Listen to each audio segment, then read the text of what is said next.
Sir hi sir. Hello. So local body elections వచ్చేసాయి, notification వచ్చేసింది. So రాజకీయ నాయకుల మధ్య చర్చ జరుగుతుంది, ప్రజల మధ్య చర్చ జరుగుతుంది. సో ఎలా ఉండబోతుంది, ఎవరు గెలుస్తారు అనుకుంటారు? చూడండి, ఇప్పుడు జిహెచ్ఎంసీ ఎన్నికలు అంటున్నారా, లేకపోతే మన విలేజ్ సర్పంచ్ ఎన్నికల్లో మేము బతుకమ్మ చీరలు రీసెంట్ గా వాళ్ళకి ఇచ్చేసాము. పల్లెటూర్లలో 2 సార్లు మేము రైతులకు రుణమాఫీ చేశాము. కాబట్టి ఖచ్చితంగా మేము కాంగ్రెస్ పార్టీ మంచి మెజార్టీ తోటి పల్లెటూర్లలో కొట్టుకొని వస్తుందని భావిస్తున్నాను. కానీ విలేజ్ లో నిజంగానే కాంగ్రెస్ పార్టీ కొంచెం పట్టు ఉందని చెప్పుకోవచ్చు. కానీ 2 నెలల పాలనలో ప్రజల్లో కొంచెం వ్యతిరేకత వచ్చింది అన్న పాయింట్ ఆఫ్ వ్యూలో కూడా చర్చలు నడుస్తున్నాయి కదా. చూడండి, ఇది ఏమైందంటే, ఎక్కడైతే అభివృద్ధి జరుగుతుంటే కేటీఆర్ గారు మమ్మల్ని పదే అడ్డుకున్నారు. లగచర్లలో కలెక్టర్ మీద దాడి జరిగింది, అది కేటీఆర్ గారు చేయించారని ఆ రోజు ప్రూవ్ అయింది.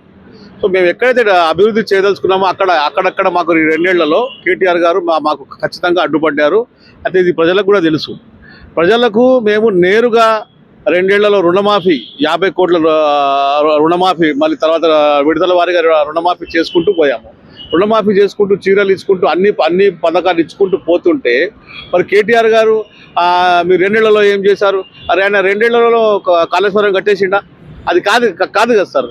వాళ్ళు 2 ఏళ్లలో కాళేశ్వరం కట్టేశారా? 2 ఏళ్లలోనే అసెంబ్లీ కట్టేశారా? సచివాలయం కట్టేశారా? తప్పది. అతను ఏ ముఖ్యమంత్రికైనా సమయం ఇవ్వాలి.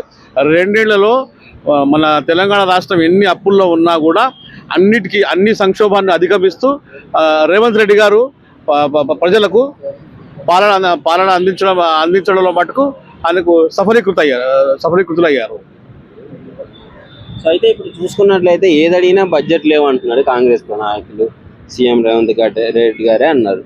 కానీ ఇప్పుడు ఏ ధైర్యంతో కాంగ్రెస్ గెలుస్తుంది అని మీరు అనుకుంటున్నారు? మరి చూడండి, ఇప్పుడు మనము ఒక రాష్ట్రం నడిపిస్తున్నప్పుడు లాభాలు నష్టాలు చూసుకోవాల్సి వస్తుంది.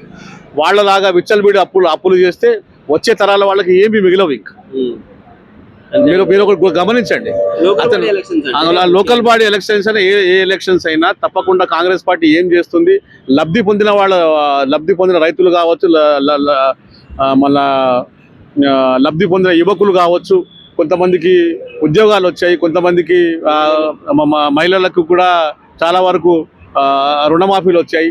ఇప్పుడు లబ్ధి పొందిన వాళ్ళు ఖచ్చితంగా మాకు ఓటేస్తారు, మాకు గెలిపిస్తారు. ఎందుకంటే 2 ఏళ్లలోనే సమయం ఇవ్వాలని చెప్పేసి ప్రజలకు కూడా తెలుసు.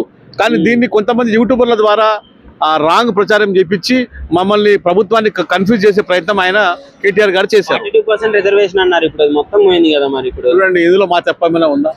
న్యాయం చెప్పండి. మేము అసెంబ్లీలో దాన్ని ప్రతిపాదిస్తే దాన్ని బీజేపీ వ్యతిరేకించింది. బీసీ సంఘాల వాళ్ళు 10 రకాలుగా విడిపోయి ప్రభుత్వాన్ని ఇబ్బంది పెట్టే ప్రయత్నం చేస్తుంది. నష్టం ఎవరు జరిగింది? వాళ్ళకే జరిగింది.